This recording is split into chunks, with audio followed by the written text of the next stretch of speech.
Hello everyone, कैसे हैं सभी लोग। फटाफट से आ जाइए, फटाफट से जुड़ जाइए। हम हैं एग्जामपुर कलम से क्रांति, एग्जामपुर की इस ऑनलाइन एप्लीकेशन पर आप सभी का बहुत बहुत स्वागत है। जल्दी से आइएगा सभी लोग। आज हम बात करने वाले हैं चैप्टर हाइड्रोजन की, एक छोटा सा चैप्टर आप लोगों के लिए, और इसमें हमें डिस्कशन करना है कुछ बेसिक बातों का। ये जो चैप्टर है, ठीक है, हमने अभी तक डिस्कस नहीं किया है इसको। ओके, सो आज मैं इस चैप्टर के बारे में बात करूंगी, और बोनस जो है आप इसको टॉपिक बोल सकते हैं। इसमें से एक या जो है दो सवाल, एक आधा सवाल जो है आ भी सकता है और नहीं भी आ सकता है ना, लेकिन अगर आएगा तो 1 और 2 क्वेश्चंस है ना, 1 और 2 क्वेश्चंस इससे रिलेटेड आपसे पूछे जा सकते हैं। तो सभी लोग आ जाओ, सेशन को कर दो शेयर, लाइक, और अपने फ्रेंड्स को बुलाओ, और शुरू करते हैं फिर हमारी आज की इस कक्षा को। बात करेंगे किसके बारे में? हाइड्रोजन के बारे में। हाइड्रोजन बहुत इंपॉर्टेंट है, और क्यों है इंपॉर्टेंट तो चलो जानते हैं क्यों है इंपॉर्टेंट। हम सब जानते हैं कि हाइड्रोजन जो है बच्चा, वो क्या है? वो सबसे ज्यादा सिंपल है। हाइड्रोजन हमारा सबसे ज्यादा सिंपल है।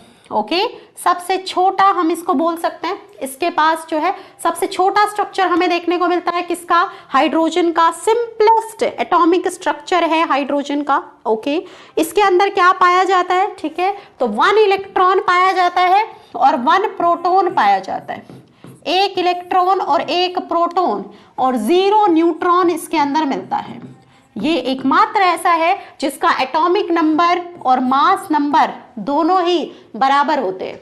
जिसका एटॉमिक नंबर और मास नंबर क्या होता है बच्चा? तो इसका एटॉमिक नंबर और मास नंबर इक्वल होता है। ओके, और बातें अगर जाने तो ये किस फॉर्म में पाया जाता है? तो हमें एटमॉस्फेयर में ये डाई एटॉमिक फॉर्म में मिलता है। एक हाइड्रोजन दूसरे हाइड्रोजन के साथ कंबाइन करके क्या बनाता है? H2 का मॉलिक्यूल बनाता है। तो ये हमें हाइड्रोजन गैस की फॉर्म में हमारी एटमॉस्फेयर में पाया जाता है। हमारी एटमॉस्फेयर में ये मिलेगा हाइड्रोजन गैस की फॉर्म में। ठीक है, इसकी बहुत सारी जो है हमारे पास क्या है? इंपॉर्टेंस है। ठीक है, अगर इलेक्ट्रॉनिक कॉन्फ़िगरेशन की बात करूं तो इसकी इलेक्ट्रॉनिक कॉन्फ़िगरेशन होती है 1s1। इसकी इलेक्ट्रॉनिक कॉन्फ़िगरेशन होती है बच्चा 1s1। अब सवाल आता है कि मैम इसकी इलेक्ट्रॉनिक कॉन्फ़िगरेशन 1s1 है, इसका मतलब इसके पास सिर्फ 1 इलेक्ट्रॉन है। तो ये क्या कर सकता है? 1 इलेक्ट्रॉन को लूज भी कर सकता है, ये 1 इलेक्ट्रॉन गेन भी कर सकता है, और क्या कर सकता है? अपने इसको है ना, एक ही शेल है इसके पास, तो 2 इलेक्ट्रॉन चाहिए। ठीक है, तो क्या चाहिए इसको बच्चा? 2 इलेक्ट्रॉन चाहिए। तो 2 इलेक्ट्रॉन चाहिए तो बच्चा ये क्या कर सकता है? 1 इलेक्ट्रॉन को लूज भी कर सकता है। 1s1 है ना, तो ये क्या कर सकता है? लूज भी कर सकता है 1 इलेक्ट्रॉन। लूज करके क्या बना लेगा? H+। और क्या कर सकता है? ये गेन कर सकता है 1 इलेक्ट्रॉन बेटा, और 1 इलेक्ट्रॉन को गेन करके, ठीक है, क्या बना लेगा? ये इसके 2 पूरे हो जाएंगे। ठीक है, H-। और ये क्या कर सकता है? शेयरिंग भी कर सकता है 1 इलेक्ट्रॉन की। शेयरिंग ऑफ 1 इलेक्ट्रॉन भी कर सकता है। ओके, तो ये तीनों काम कर सकता है। 1 इलेक्ट्रॉन को लूज भी कर सकता है, 1 इलेक्ट्रॉन को गेन भी कर सकता है, और 1 इलेक्ट्रॉन को शेयर भी कर सकता है। तीनों तरीके से ये यहां पर क्या कर सकता है बच्चा? बिहेव कर सकता है। अब अगला सवाल आया कि जब ये 1 इलेक्ट्रॉन को गेन कर लेगा तो ये हीलियम जैसी कॉन्फ़िगरेशन को अक्वायर कर लेगा। ओके, अब नेक्स्ट क्वेश्चन आया कि इसको कहां रखा जाए? इसको कहां रखा जाए? तो ये किसके तरीके से बिहेव कर रहा है? अल्कली मेटल्स के तरीके से।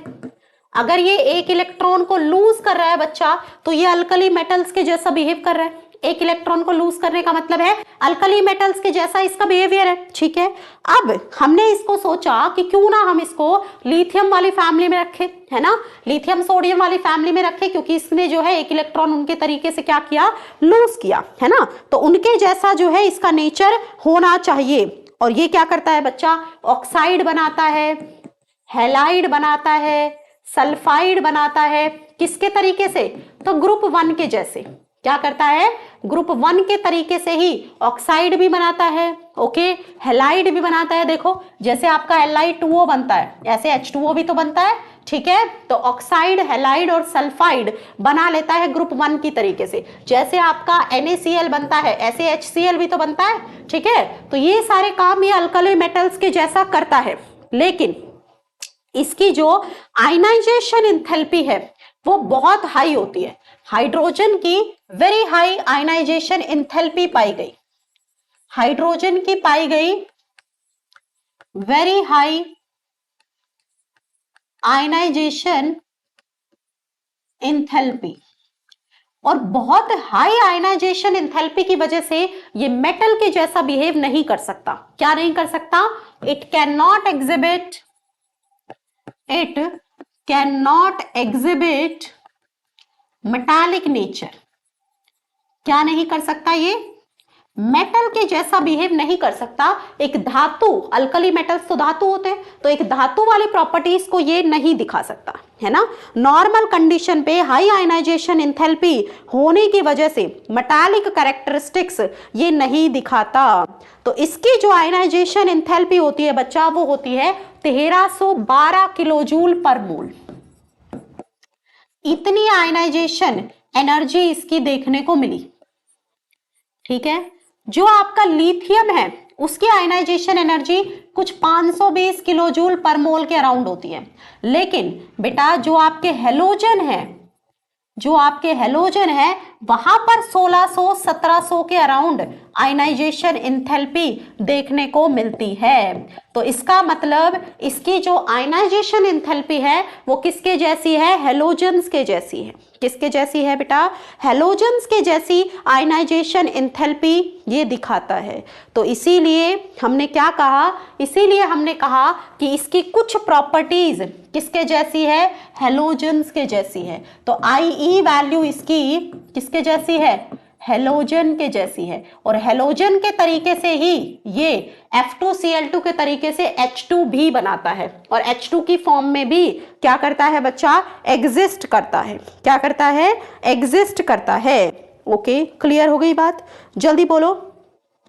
अगर अकरेंस की बात करें, अगर बेटा बात करें कितना पाया जाता है, तो ये 70%, 70% ऑफ यूनिवर्स को ऑक्यूपाई करता है। कौन? हाइड्रोजन। बहुत सारी फॉर्म से पाया जा सकता है, वाटर की फॉर्म में तो टोटल मास का 70% है ना। एटमॉस्फेयर में भी मिलता है ये, ठीक है। वाटर की फॉर्म में पाया जा सकता है, ठीक है। हमारा जो जुपिटर है, सैटर्न है, ठीक है, यहां पर ये जो है ज्यादातर किससे बने हुए हैं? हाइड्रोजन से ही बने हुए हैं। आपका जो जुपिटर है, सैटर्न, ये दोनों ग्रह मोस्टली हाइड्रोजन से मिलकर बने हैं।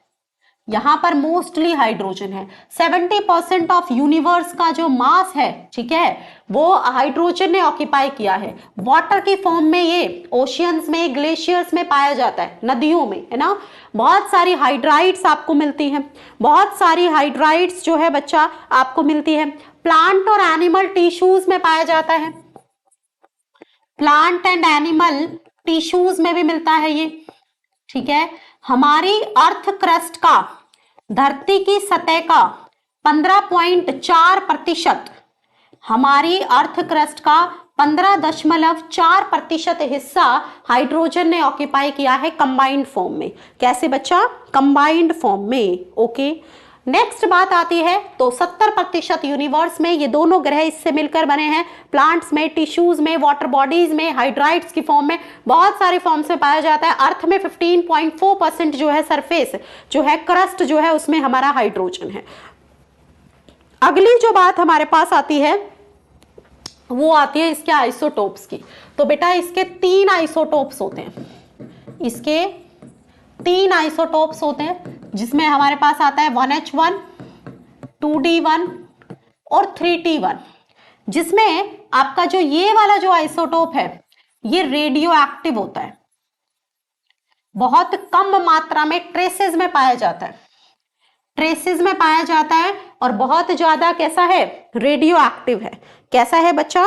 ठीक है, ट्रीटियम रेडियो एक्टिव है, ठीक है, और बहुत ट्रेसेस में पाया जाता है। इसका T½ होता है 12.33 साल, ठीक है, 12.33 साल इसका जो है अर्धायु है। किसका? ट्रीटियम का। ओके, इसके केस में क्या है? एक प्रोटॉन, एक इलेक्ट्रॉन। इसके केस में क्या है बच्चा? ठीक है, एक प्रोटॉन है, ठीक है, और 0 न्यूट्रॉन है बच्चा। इसके केस में 1 प्रोटॉन, 1 न्यूट्रॉन एंड 1 इलेक्ट्रॉन।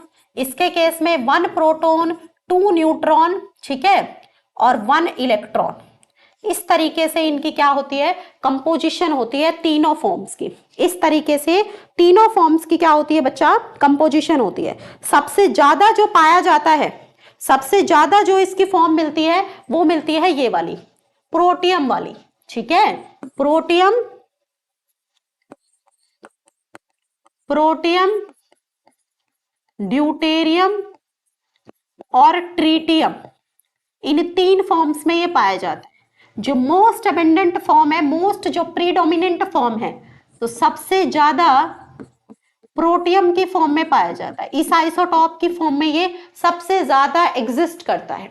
सबसे ज्यादा कैसे एग्जिस्ट करता है, सबसे ज्यादा एग्जिस्ट करता है प्रोटियम की फॉर्म में। बोलो जरा फटाफट से, क्लियर हो गई यहां तक बातें? जल्दी बोलिए बेटा, यहां तक बातें क्लियर हो गई? फटाफट से बोलो, जल्दी से बोलो, जल्दी बोलिए। ओके, नेक्स्ट आता है प्रिपरेशन। कैसे हम इसको प्रिपेयर कर सकते हैं, विरचन इसका किस तरीके से किया जा सकता है?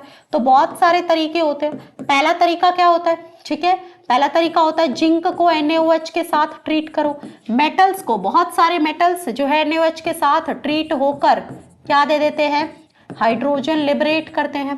दूसरा तरीका क्या हो सकता है, ठीक है, दूसरा तरीका क्या होता है बच्चा, दूसरा तरीका होता है आपका, जिंक को अगर आप एसिड के साथ भी ट्रीट कर दोगे, Zn को HCl के साथ ट्रीट कर लो, वहां से भी मिल जाएगी हाइड्रोजन, वहां से भी मिल जाएगी हाइड्रोजन गैस की फॉर्म में। तो इन तरीकों से बहुत सारे तरीके हो सकते हैं हाइड्रोजन को बनाने के, हाइड्रोजन को बनाने के बहुत सारे तरीके हो सकते हैं। इलेक्ट्रोलिसिस आप कर सकते हैं वाटर का, ठीक है, क्या कर सकते हो, इलेक्ट्रोलिसिस ऑफ वाटर आप कर सकते हैं। इलेक्ट्रोलिसिस ऑफ वाटर आप करेंगे, उससे भी आपका क्या बन जाएगा, हाइड्रोजन बन जाएगा। कोई मुझे बताएगा, ठीक है, इलेक्ट्रोलिसिस ऑफ वाटर में हाइड्रोजन कैसे बनेगा, कहां पर मिलेगा आपको H+, बताओ कहां पर मिलेगा, ठीक है, हाइड्रोजन कहां मिलेगी, जल्दी बोलो, जल्दी बोलो फटाफट से। इलेक्ट्रोलिसिस में फटाफट से बोलिएगा क्या होगा इलेक्ट्रोलिसिस में, जल्दी बोलो, जल्दी बताइए। देखो इलेक्ट्रोलिसिस में बच्चा आपके पास क्या है, H+ है और OH- है, H+ है और OH- है ना। वाटर लोगे, एक एसिडिफाइड अगर वाटर लोगे आप, तो क्या होगा बच्चा, H+ प्रेजेंट होगा और OH- प्रेजेंट होगा, ठीक है।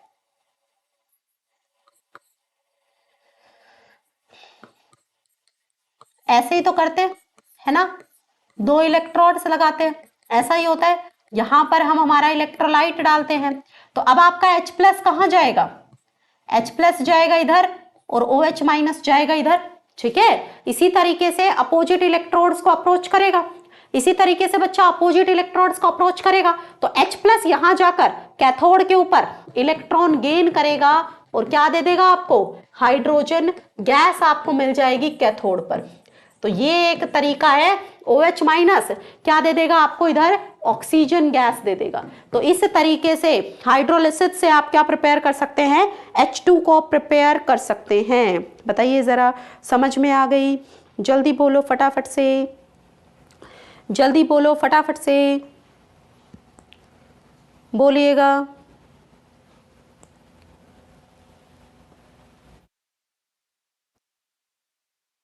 स्टीम के साथ अगर ट्रीट किया जाए हाइड्रोकार्बन्स को, हाइड्रोकार्बन्स जो आपके हैं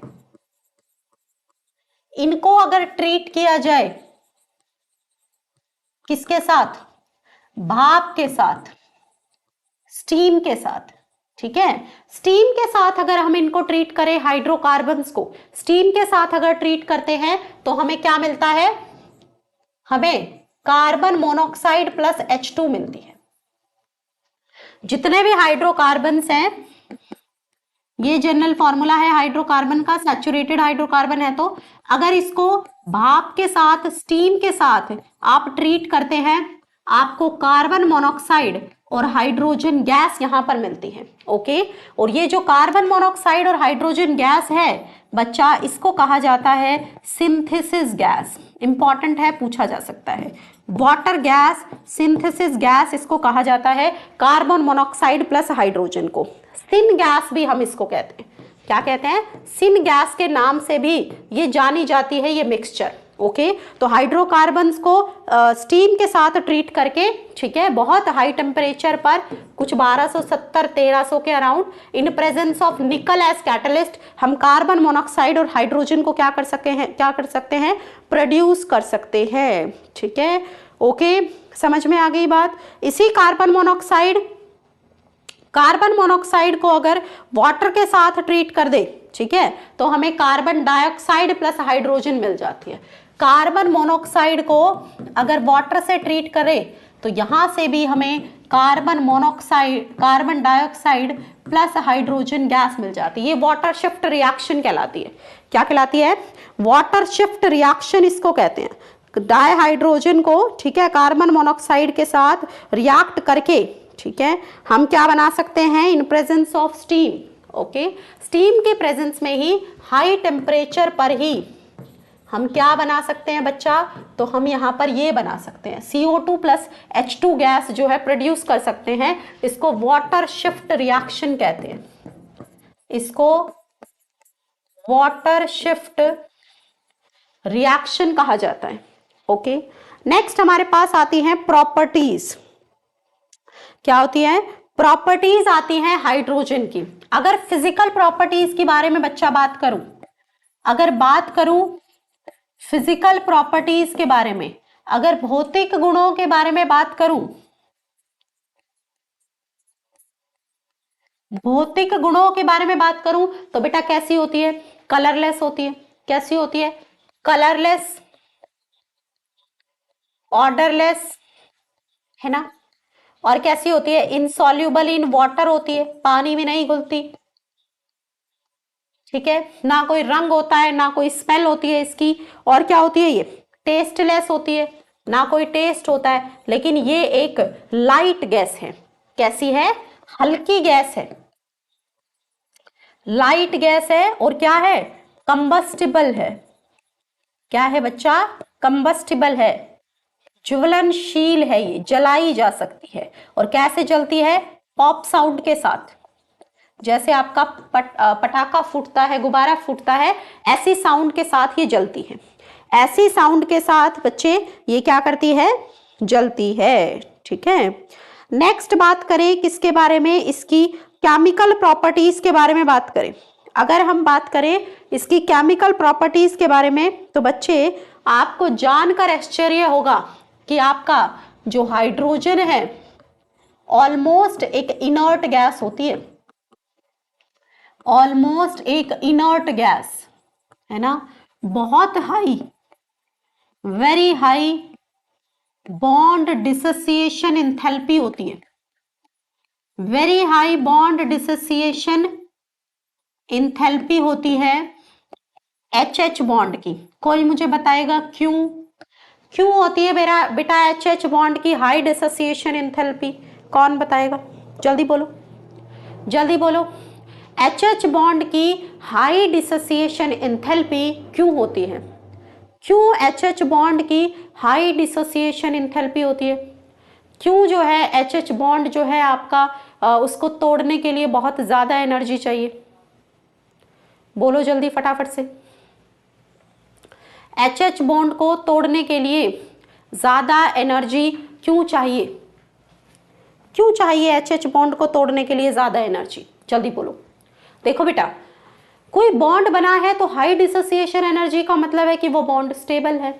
हाई डिसोसिएशन एनर्जी का क्या मतलब है? हाई डिसोसिएशन एनर्जी का मतलब है कि वो बॉन्ड आपका कैसा है? स्टेबल बॉन्ड है। हाई डिसोसिएशन एनर्जी से हम क्या समझते हैं कि वो एक स्टेबल बॉन्ड है। और स्टेबल बॉन्ड कैसे बना होगा? तो स्टेबल बॉन्ड बना होगा जब बेटर ओवरलैपिंग हुई होगी। स्टेबल बॉन्ड कैसे बना होगा बेटा? तो स्टेबल बॉन्ड बना होगा जब बेटर ओवरलैपिंग हुई होगी। और बेटर ओवरलैपिंग, ठीक है, बेटर ओवरलैपिंग कैसे हुई होगी बच्चा? तो यहाँ पर हाइड्रोजन हाइड्रोजन दोनों में ही 1s का ओवरलैप हुआ होगा। अगर बॉन्ड बना है तो 1s का ओवरलैप हुआ होगा, HH बॉन्ड बना है तो छोटा साइज, n की वैल्यू जितनी छोटी उतना बेटर ओवरलैपिंग जानते हैं हम लोग, ठीक है। तो 1s के बीच में जब ओवरलैप हुआ होगा तो एक्सटेंट ऑफ ओवरलैप बच्चे आपका ज्यादा रहा होगा। 1s ओवरलैप में एक्सटेंट ऑफ ओवरलैप बेटा यहाँ पर ज्यादा रहा होगा, और एक्सटेंट ऑफ ओवरलैप ज्यादा होने की वजह से, एक्सटेंट ऑफ ओवरलैप ज्यादा होने की वजह से यहाँ पर एक बहुत स्ट्रॉन्ग बॉन्ड बनता है, इसीलिए इसकी बॉन्ड डिसोसिएशन एनर्जी हाई होती है, इसीलिए इसकी बॉन्ड डिसोसिएशन एनर्जी हाई होती है, ठीक है। समझ में आ गई बात? ओके, बोलो जल्दी फटाफट से, जल्दी बोलो। चलिए अब देखते हैं रिएक्शंस कैसे करता है। अब देखते हैं रिएक्शंस हाइड्रोजन की कैसी होती है। तो सबसे पहले इसकी रिएक्शन देखते हैं हेलोजन्स के साथ। रिएक्शन विद हेलोजन्स, तो H2Cl2 के साथ रिएक्ट करके HCl बनाता है ना। तो आपका H2 किसी भी हेलोजन के साथ रिएक्ट करके क्या बना देता है, HX बना देता है। वहां पे X आपका फ्लोरीन, क्लोरीन, ब्रोमीन, आयोडीन कुछ भी हो सकता है। तो हाइड्रोजन हैलाइड्स आपकी बनती है, ठीक है। नेक्स्ट बच्चा क्या होता है, हाइड्रोजन रिएक्ट कर सकता है किसके साथ, ऑक्सीजन के साथ, और क्या बना सकता है, वाटर। क्या बना सकता है बेटा, यहाँ पर वाटर बना सकता है। और जो डेल्टा H है वो -285 किलो जूल के अराउंड होती है इस रिएक्शन की। कितनी होती है, -285 किलो जूल पर मोल। एक एक्सोथर्मिक रिएक्शन होती है।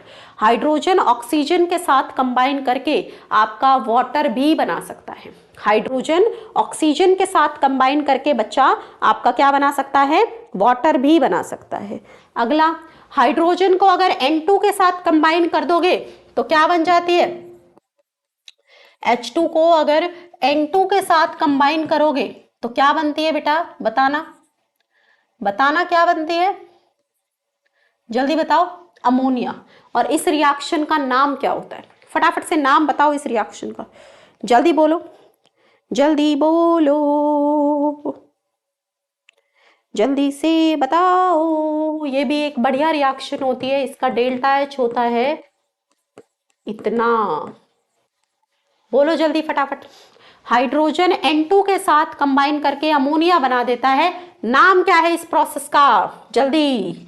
तो इस प्रोसेस का नाम होता है बच्चा हैबर्स प्रोसेस। हैबर्स प्रोसेस में इसी तरीके से हम क्या बनाते हैं, इसी तरीके से हम अमोनिया बनाते हैं। आयरन को एज ए कैटलिस्ट यूज करते हैं, कुछ 673 केल्विन के अराउंड टेम्परेचर और 200 ATM pressure. High temperature pressure पर आयरन को एज ए कैटलिस्ट यूज करके हम क्या बनाते हैं, अमोनिया गैस बनाते हैं, अमोनिया गैस बनाते हैं। नेक्स्ट क्या करता है हाइड्रोजन, हाइड्राइड्स बना सकता है। अगला क्या करता है बेटा, हाइड्राइड्स बना सकता है। तो बहुत हाई टेम्परेचर पर अल्कली मेटल्स हाइड्रोजन के साथ कंबाइन करके क्या बनाती है, हाइड्राइड्स बनाती है। कैसी हाइड्राइड्स, आयनिक हाइड्राइड्स बनाती है। ओके, तो क्या कर सकता है, metals like alkali metals, alkali metals क्या करते हैं, combine with hydrogen, combine with H2 to form hydrides. क्या बनाते हैं, तो ये H2 के साथ कंबाइन करके MH बनाते हैं। क्या बनाते हैं बच्चा, MH बनाते हैं, हाइड्राइड्स बनाते हैं। ओके, ठीक है। ओके बच्चा, बहुत सारे जो है क्या कर सकता है, मेटल आयंस को रिड्यूस भी कर सकता है, बहुत सारे मेटल आयंस को रिड्यूस भी कर सकता है। जैसे H+ को अगर ट्रीट करो Pd2+ के साथ, है ना, बहुत सारे मेटल आयंस का रिडक्शन भी ये कर सकता है। ठीक है, आपके जो मेटल आयन है उसको लोअर ऑक्सीडेशन स्टेट में ले जा सकता है ना। तो क्या कर सकता है, खुद H2 से H+ में चला जाएगा और इसको PD में पहुंचा देगा। तो हाइड्रोजन मेटल्स का रिडक्शन कर देता है, रिडक्शन कर देता है। अब ये किस बात पर डिपेंड करेगा, किस मेटल को रिड्यूस करेगा, किसको नहीं करेगा? तो इसका जवाब कौन देगा बेटा? तो इसका जवाब देगी आपकी activity series. Activity series, sodium potassium वाली जो एक्टिविटी सीरीज है ना, उसमें बताएगा रिडक्शन पोटेंशियल, ऑक्सीडेशन पोटेंशियल। जो मेटल्स जो है जिनका रिडक्शन पोटेंशियल हाइड्रोजन से ज्यादा होता है ना, उनको तो ये रिड्यूस नहीं कर सकता, ठीक है। लेकिन जिनका है ना क्या होगा, इससे कम होगा रिडक्शन पोटेंशियल, उनको बच्चा ये क्या कर देगा, रिड्यूस कर देगा। उनको ये क्या कर देगा बच्चा, रिड्यूस कर देगा। और भी बहुत सारी रिएक्शंस हमें देखने को मिलती है, जैसे कि जितने भी आपके अनसैचुरेटेड कंपाउंड्स है ना, इनको निकल की प्रेजेंस में हाइड्रोजनेशन करके हम सैचुरेटेड बना लेते हैं, है ना। वेजिटेबल ऑयल को वेजिटेबल घी में कन्वर्ट करते हैं हम हाइड्रोजनेशन करके हाइड्रोजन को ऐड करके, ठीक है। तो हम तेल को घी में बदल सकते हैं इन प्रेजेंस ऑफ निकल, है ना, हाइड्रोजन को ऐड करके। बहुत सारी जो है रिएक्शंस हो सकती है, ठीक है। ये जो है और भी यूज होता है, कहाँ यूज होता है बच्चा, बहुत सारे केमिकल्स बनाने के काम आता है। देखो इसके यूजेस की बात करूं तो सबसे पहला यूज तो इसका यही है, ठीक है, वेजिटेबल है ना, फैट्स का हाइड्रोजनेशन करता है लार्ज स्केल पे, इंडस्ट्रीज में हम इसको यूज करते हैं। नेक्स्ट ये जो है बहुत सारे कंपाउंड्स बनाने के काम आता है, ठीक है। सेकंड ये सिन गैस है ना, सिन गैस में प्रेजेंट होता है और उसका यूज होता है, ठीक है। सिन गैस के सभी यूजेस में हाइड्रोजन इन्वॉल्व है। थर्ड बच्चा, ठीक है, हाइड्रोजन आपका क्या कर सकता है, हाइड्रोजन आपके बहुत सारे कंपाउंड्स बना सकता है। ये CH3OH मिथेनॉल बना सकता है। क्या बना सकता है, तो ये मिथेनॉल बना सकता है कैटलिस्ट को यूज करके।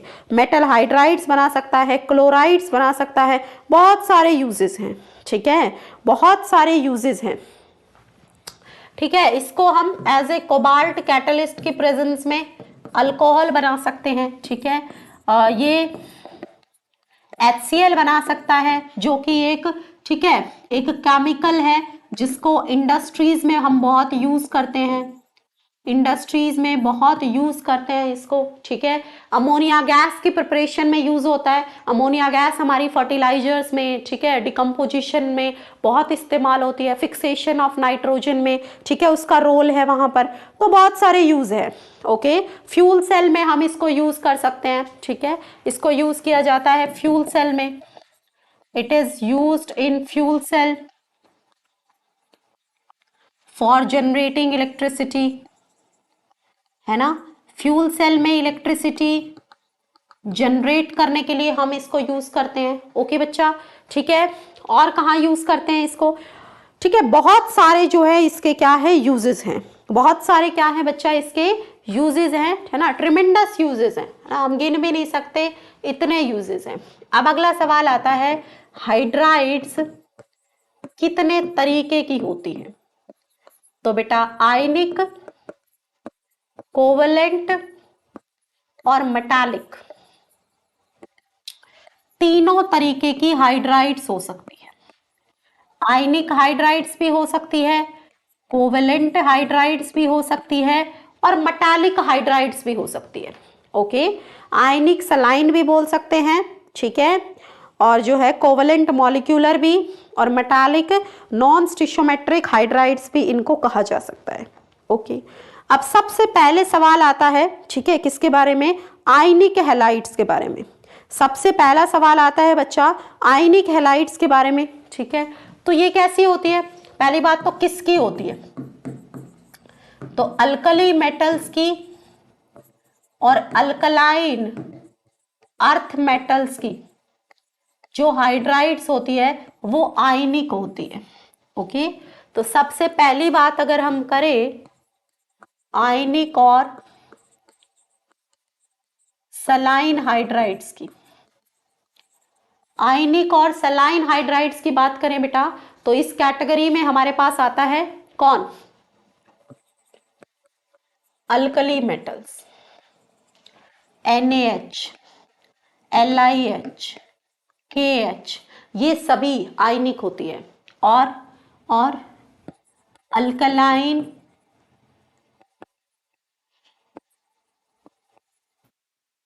Earth metal hydrides, alkaline earth metal hydrides में हमारे पास क्या क्या है, जैसे कि BeH2, MgH2 है ना, CaH2, ठीक है, BaH2, ये सब बच्चा अल्कलाइन अर्थ मेटल की जो हाइड्राइड्स है ये भी आयनिक होती है, ठीक है।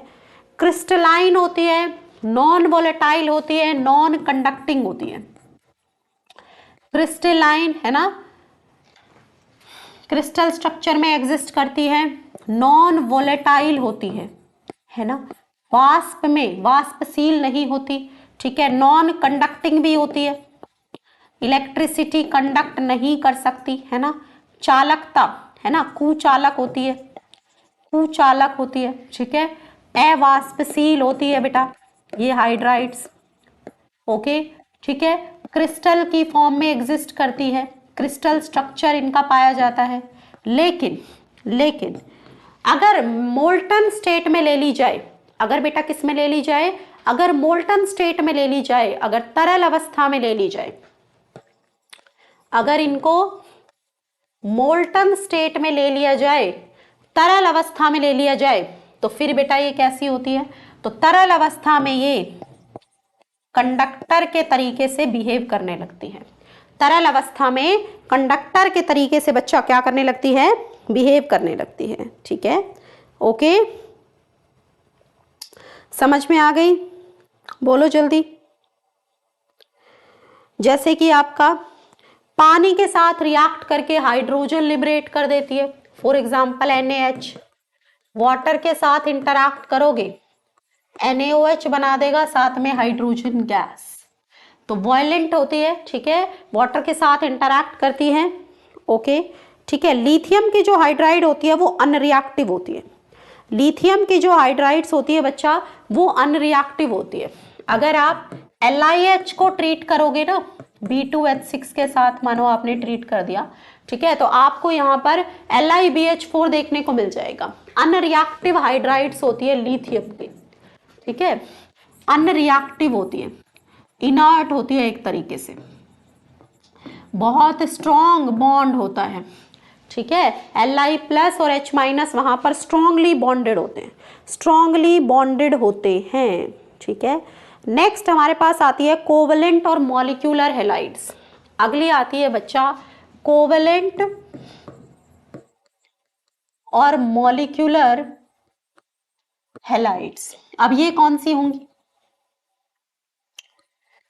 ये कौन सी होगी बेटा, कोवलेंट और मॉलिक्यूलर हाइड्राइड्स कौन सी होंगी, तो अगर ग्रुप 1 और ग्रुप 2 वाली आयनिक होती है तो इसका मतलब 13, 14, 15, 16, 17 है ना, इनकी सबकी जो होगी वो कोवलेंट होगी, इनकी सबकी जो होगी वो कोवलेंट होगी बेटा, है ना। अगर वो आयनिक है, वो आयंस की फॉर्म में एग्जिस्ट कर सकती है, तो जहां कोवलेंट बॉन्ड बनते होंगे वो सब कोवलेंट होंगी, वो सब कोवलेंट होंगी, जैसे कि आपकी CH4, जैसे कि आपकी NH3, जैसे कि आपकी H2O, जैसे कि आपकी HF, ये सब आपकी क्या होगी, कोवलेंट होंगी। ये सब क्या होंगी बच्चा, ये सब आपकी कोवलेंट होती है, ये सब कोवलेंट होंगी, वोलेटाइल कंपाउंड्स होते हैं ये सब वाष्पशील होते हैं, ये सब वाष्पशील होंगी, कोवलेंट कंपाउंड्स होंगे, ये सब क्या होंगे, कोवलेंट कंपाउंड्स होंगे। लेकिन यहां पर भी हमारे पास क्या होंगी, 3 कैटेगरीज की आएंगी, एक आएंगी इलेक्ट्रॉन डेफिशिएंट हाइड्राइड्स, जिनके पास इलेक्ट्रॉन की कमी है, एक आएंगी इलेक्ट्रॉन प्रिसाइज, मतलब जितने इलेक्ट्रॉन की जरूरत थी उतने हैं उनके पास, और एक होती है इलेक्ट्रॉन रिच हाइड्राइड्स, एक होगी बेटा जरूरत से ज्यादा इलेक्ट्रॉन्स हैं। 3 कैटेगरीज में मॉलिक्यूलर हाइड्राइड्स को हम क्या कर सकते हैं, डिवाइड कर सकते हैं। 3 कैटेगरीज में हम क्या कर सकते हैं, इनको बच्चा डिवाइड कर सकते हैं। ठीक है, तो जो इलेक्ट्रॉन की कमी जहां पर होगी, है ना, इलेक्ट्रॉन की कमी जहां पर होंगी वो कौन सी होंगी, तो ग्रुप 13 की होंगी बेटा। ग्रुप 13 वाली जैसे कि B2H6, ग्रुप 13 की जो हाइड्राइड्स होगी ये सब इलेक्ट्रॉन की कमी वाली होंगी, है ना, इलेक्ट्रॉन की कमी वाली होगी। इलेक्ट्रॉन प्रिसाइज कौन सी होंगी, जैसे कि CH4, ग्रुप 14 वाली, ग्रुप 14 वाली जो है बच्चा वो कैसी होंगी, इलेक्ट्रॉन प्रिसाइज होंगी। ठीक है, और इलेक्ट्रॉन रिच कौन सी होंगी, तो 15 से 17 वाली इलेक्ट्रॉन रिच होंगी। क्या होंगी, इलेक्ट्रॉन रिच होंगी। ठीक है, चलो देखते हैं। B2H6 में हमें क्या करना पड़ता है, ठीक है, तो ब्रिज बॉन्डिंग होती है, ब्रिज बॉन्डिंग होती है ना, क्या करने के लिए, टू कंप्लीट ऑक्टेट। इसका मतलब यहां पर इलेक्ट्रॉन्स की कमी थी, इसीलिए तो ब्रिज बॉन्डिंग हुई, इसीलिए तो, है ना, ब्रिजिंग हुई। ओके, CH4 में तो कार्बन ने 4 बॉन्ड बनाए और 8 इलेक्ट्रॉन पूरे हो गए, तो इसमें कोई दिक्कत नहीं है।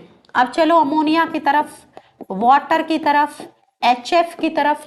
अगर इनकी बात करूं तो नाइट्रोजन तो बेटा ये भी तो एक हाइड्राइड ही है, लेकिन इसके पास तो लॉन पेयर है।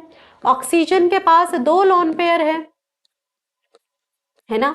HF के पास भी, फ्लोरीन के पास क्या होंगे, अपने लॉन पेयर्स होंगे। इसका मतलब जो 15, 16 और 17 की जो हाइड्राइड्स है बच्चा, वो किसका काम कर सकती है, लुईस बेसिस का काम कर सकती है।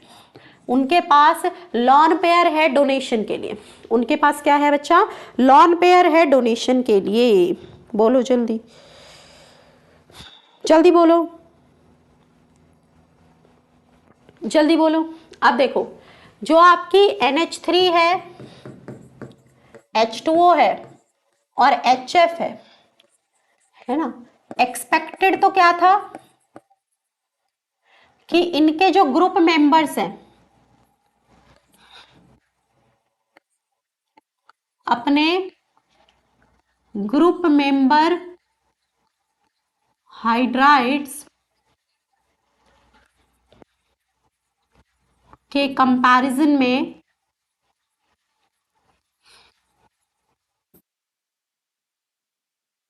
इनका बॉइलिंग पॉइंट कम होगा। उम्मीद तो इस चीज की थी, है ना, क्योंकि जैसे जैसे ऊपर से नीचे, ऊपर से नीचे मूव करेंगे तो मास इंक्रीज करेगा और बॉइलिंग पॉइंट इंक्रीज करेगा, बॉइलिंग पॉइंट इंक्रीज करेगा। लेकिन एक चीज के बारे में आप जानते हो, और वो चीज क्या है, जिस चीज के बारे में आप जानते हो वो चीज क्या है बच्चा, वो चीज है क्या, तो वो चीज है बच्चा आपके पास हाइड्रोजन बॉन्डिंग। वो चीज क्या है, हाइड्रोजन बॉन्डिंग। फोन के साथ जुड़ा हुआ हाइड्रोजन क्या कर सकता है, हाइड्रोजन बॉन्ड बना सकता है। तो हाइड्रोजन बॉन्डिंग की वजह से ये अपने बाकी फैमिली मेंबर्स के कंपैरिजन में हायर बॉइलिंग पॉइंट दर्शाएंगे। क्या दर्शाएंगे, हायर बॉइलिंग पॉइंट दर्शाएंगे। तो अपने बाकी फैमिली मेंबर्स के कंपैरिजन में, ठीक है, तो NH3, H2O और आपका HF, तो higher boiling point, exceptional behaviour,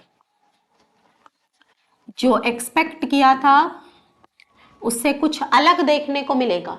exceptional behaviour because of what, तो because of hydrogen bonding.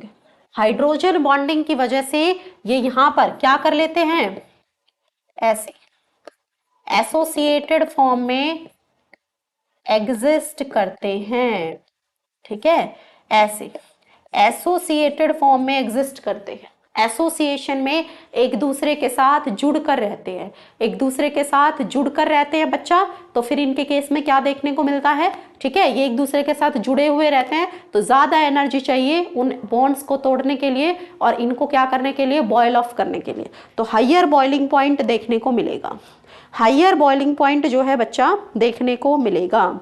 D block और एफ ब्लॉक की जो हाइड्राइड्स है, D and F block hydride जो होती है, ठीक है, वो होती है मेटालिक हाइड्राइड्स, वो होती है मेटालिक हाइड्राइड्स। डी और एफ ब्लॉक के जो मेटल्स बनाते हैं 7, 8 और 9, इन ग्रुप के मेटल्स, इन ग्रुप के मेटल्स हाइड्राइड्स नहीं बनाते। डी ब्लॉक आपका कहां से कहां तक होता है, तो 3 से 12 होता है डी ब्लॉक, ठीक है। और जहां पर 7 से 9 जो है वो क्या नहीं बनाते बच्चा, हाइड्राइड्स नहीं बनाते। और जो ग्रुप 6 है उसमें सिर्फ क्रोमियम बनाता है। ग्रुप 6 में ओनली CrH मिलती है। कौन सी मिलती है, CrH। ओके बेटा, ठीक है, बाकी सब जो है वो हाइड्राइड्स बनाते हैं, ठीक है। ओके, तो क्या है कहानी इनकी, ठीक है, तो इनकी कहानी कुछ ऐसी है बच्चा, ठीक है, कि यहाँ पर हाइड्रोजन का एड्सॉर्प्शन देखने को मिलता है, ठीक है। क्या देखने को मिलता है, एड्सॉर्प्शन देखने, अलग अलग जो है ना स्टोरीज आई। पहले स्टोरी क्या आई थी कि इंटरस्टिशियल साइट पर होता है, पहले स्टोरी ये आई थी कि वो जो भी मेटल है उसका अपना क्रिस्टल है और जो बीच बीच में खाली जगह है वहां पर जाकर हाइड्रोजन फिक्स हो जाता है, तो इंटरस्टिशियल साइट्स पर हाइड्रोजन प्रेजेंट होता है। पहले तो स्टोरी ये आई, ठीक है। फिर स्टोरी आई, फिर थ्योरी आई कि जो प्लैटिनम पैलेडियम है, पीटीपीडी है, वो सरफेस पर हाइड्रोजन को एब्जॉर्ब कर लेते हैं, सरफेस पर हाइड्रोजन को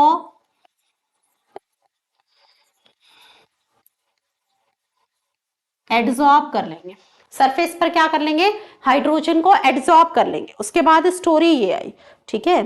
तो लेकिन जो आपका पैलेडियम प्लैटिनम है, ठीक है, उनके पास जो है बहुत ज्यादा सोर्स होता है हाइड्रोजन के एब्जॉर्प्शन का, ठीक है। ओके,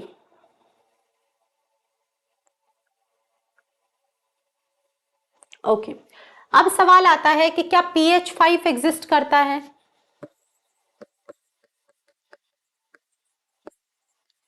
एग्जिस्ट और डजंट एग्जिस्ट।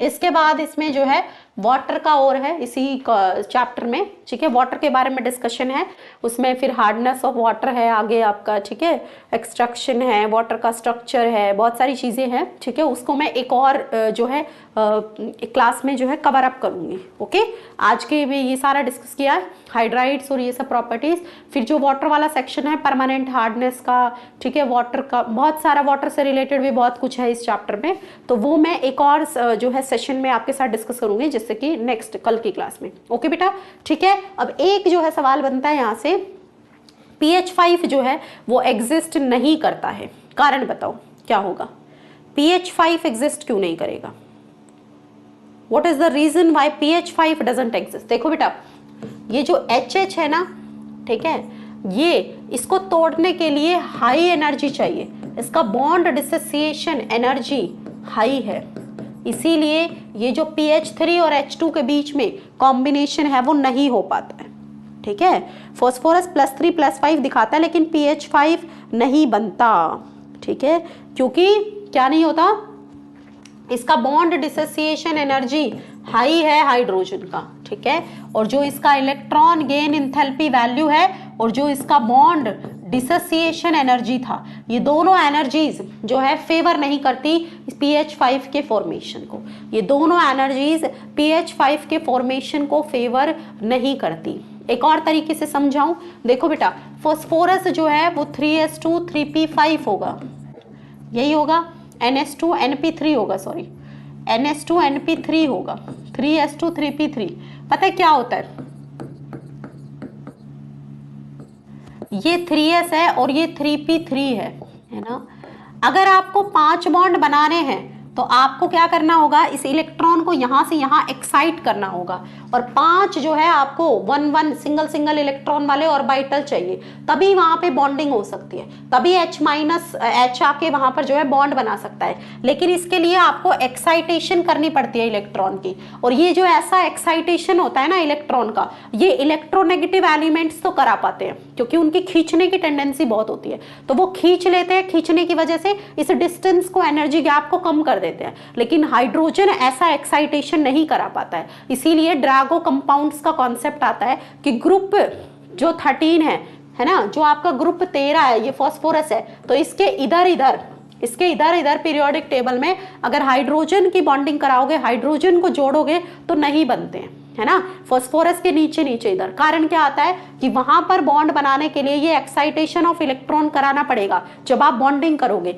लेकिन हाइब्रिडाइजेशन होती ही नहीं है, एक्साइटेशन इलेक्ट्रॉन का होगा ही नहीं। जब तक ये अनपेयर्ड नहीं होंगे सारे, तब तक जो है हाइब्रिडाइजेशन नहीं होगी, मिक्सिंग नहीं होगी ऑर्बिटल्स की। और इसको कराने के लिए, ठीक है, इसको कराने के लिए, ठीक है, यहाँ पर उतना जो है आपका हाइड्रोजन की कैपेबिलिटी नहीं है, ठीक है, तो वो यहाँ पर इन ऑर्बिटल्स को कॉन्ट्रैक्ट नहीं करा पाता, इसी वजह से ये बॉन्डिंग नहीं हो पाती। तो आपसे पूछा जाए तो ये एनर्जी कंसिडरेशंस की वजह से pH5 नहीं बनता है, वो एक ड्रैगो कंपाउंड है, वो एक ड्रैगो कंपाउंड है, ठीक है। तो ये pH5 नहीं एग्जिस्ट करेगा, और जितने भी हाइड्रोजन के साथ बॉन्ड बनेंगे ग्रुप 13 फास्फोरस से इस तरफ, उन सब में किसी में हाइब्रिडाइजेशन नहीं होगी, किसी में हाइब्रिडाइजेशन। pH3 भी बनेगा तो डायरेक्ट ये तीनों के साथ बॉन्डिंग होगी, कोई मिक्सिंग नहीं होगी, उसके अंदर कोई हाइब्रिडाइजेशन नहीं होगी। इसीलिए pH3 में किसी भी बुक में उठा के देखना 90 डिग्री का एंगल मिलता है, हाइब्रिडाइजेशन होगी, ऑर्बिटल्स की मिक्सिंग होगी, sp3 होगा तो 109 आएगा ना, उसमें 90 होता है, क्योंकि ये तीनों एक दूसरे के साथ 90 पे होंगे, तो p ऑर्बिटल्स में है,